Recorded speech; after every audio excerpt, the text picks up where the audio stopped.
కర్నూలు జిల్లా ఎమ్మిగనూరు రాజకీయాల్లో ఇప్పుడు చేనేత సెగ పుట్టిస్తోంది.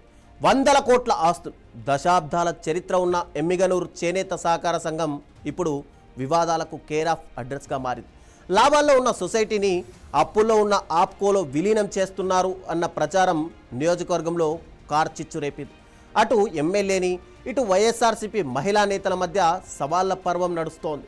ఆస్తుల రక్షణ కోసం ఒకరు, అభివృద్ధి కోసమేనంటూ మరొకరు సాగిస్తున్న ఈ పొలిటికల్ వార్ ఇప్పుడు ఏ మలుపు తీసుకోబోతుంది? అసలు ఆ జౌళి శాఖ కమిషనర్ లేఖలో ఏముందో ఈ స్టోరీలో చూసే ప్రయత్నం చేద్దాం.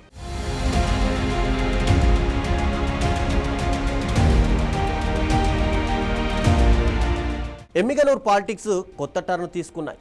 నియోజకవర్గంలో అత్యంత బలమైన చేనేత సామాజిక వర్గం చుట్టూ ఇప్పుడు రాజకీయాలు తిరుగుతున్నాయి.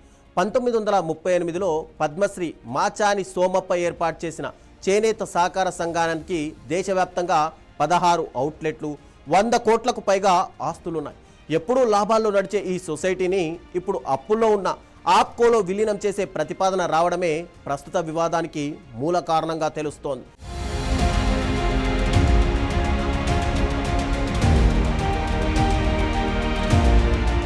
ఈ వ్యవహారం పైన వైఎస్ఆర్సీపీ బుట్టా రేణుక తీవ్రస్థాయిలో విరుచుకుపడుతున్నారు. సొసైటీ ఆస్తులపై టీడీపీ నేతల కన్ను పడిందని, అందుకే విలీనం పేరుతో కుట్రలు చేస్తున్నారు అన్నది ఆమె ప్రధాన ఆరోపణ. రాత్రికి రాత్రి సొసైటీ సెక్రటరీని ఎందుకు బదిలీ చేశారు, జౌళి శాఖ కమిషనర్ పంపిన లేఖను ఎందుకు గోప్యంగా ఉంచుతున్నారు అంటూ ఆమె ప్రశ్నిస్తున్నారు. ఇప్పటికే చేనేత శ్రేణులతో కలిసి సొసైటీ కార్యాలయాన్ని ముట్టడించి తన గళాన్ని వినిపించారు వైఎస్ఆర్సీపీ నేత బుట్టా రేణుక.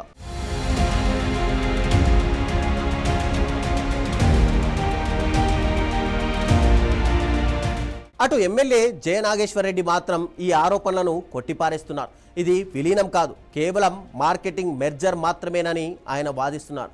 సొసైటీ ఆస్తులను అమ్మే ప్రయత్నం కానీ, ఆప్కోలో కలిపే ప్రయత్నం కానీ జరుగుతున్నట్టు ఒక్క ఆధారం చూపిన రాజకీయాల నుంచి తప్పుకుంటా అంటూ వైఎస్ఆర్సీపీ నేత బుట్టా రేణుకకు బహిరంగ సవాల్ విసిరారు.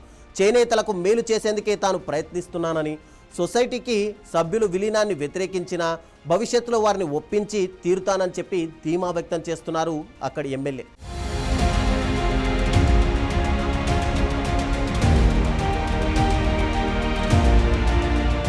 ఎమ్మిగనూరు చేనేత కార్మికుల స్వేదానికి ప్రతీక. 1938లో నాటిన ఒక విత్తనం నేడు 100 కోట్ల ఆస్తుల మహావృక్షమై నిలబడింది. కానీ ఇప్పుడు ఆ వృక్షంపై రాజకీయ గొడ్డలి వేటు పడబోతుందా? లాభాల బాటలో నడుస్తున్న సొసైటీని కనారిల్లుతున్న ఆప్కోలో కలపడం వెనుక ఉన్న అసలు మాస్టర్ ప్లాన్ ఏంటి? 16 విలువైన అవుట్లెట్లు, 100 కోట్ల విలువైన స్థిరాస్తులపై కన్నేసింది ఎవరు? రాత్రికి రాత్రే సెక్రటరీ బదిలీ కావడం వెనుకన్న అదృశ్యాస్తం ఎవరిది? జౌళి శాఖ కమిషనర్ రాసిన ఆ రహస్య లేఖలు ఏముంది? MLA J Nageswar Reddy clean chit ఇస్తున్నా బుట్టా రేణుక ఎందుకు యుద్ధానికి సై అంటున్నారు? అభివృద్ధి ముసుగులో జరుగుతున్న ఈ ఆస్తుల బదిలీ వెనుక అసలు నిజం తెలియాలంటే ఈ పొలిటికల్ థ్రిల్లర్ క్లైమాక్స్ వరకు చూడాల్సిందే.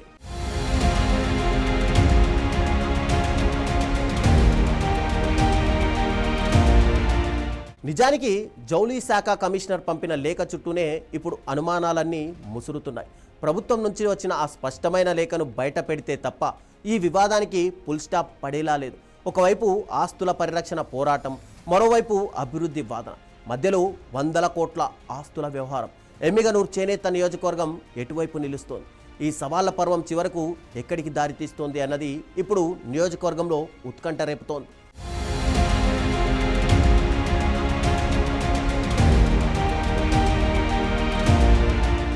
ఎమ్మిగనూరు గడ్డపై ఇప్పుడు సవాళ్ల పర్వం పీక్స్కు చేరింది. ఒకవైపు ఎమ్మెల్యే, మరోవైపు మాజీ ఎంపీ, మధ్యలో 100 కోట్ల చేనేత ఆస్తుల పంచాయతీ. దమ్ముంటే ఒక్క ఆధారం చూపండి, రాజకీయాల నుంచి తప్పుకుంటా అంటూ ఎమ్మెల్యే జె నాగేశ్వర్ రెడ్డి విసిరిన ఛాలెంజ్తో ఎమ్మిగనూరు పాలిటిక్స్ హీటెక్కిపోయాయి. ఇది విలీనం కాదు, మార్కెటింగ్ మెర్జర్ మాత్రమేనని ఎమ్మెల్యే చెబుతున్నా ఆస్తులు కాజేసే కుట్ర అంటూ వైసీపీ ఫైర్ అవుతుంది.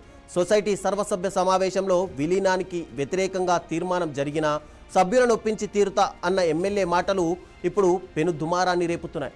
ఒప్పిస్తారా లేక లొంగదీసుకుంటారా? అసలు చేనేత కార్మికుల ఆస్తి రాజకీయ నేతల కంచుకోటగా మారబోతుందా? ఈ సవాళ్ళ యుద్ధంలో గెలిచేదెవరు, చిక్కుల్లో పడేదెవరు?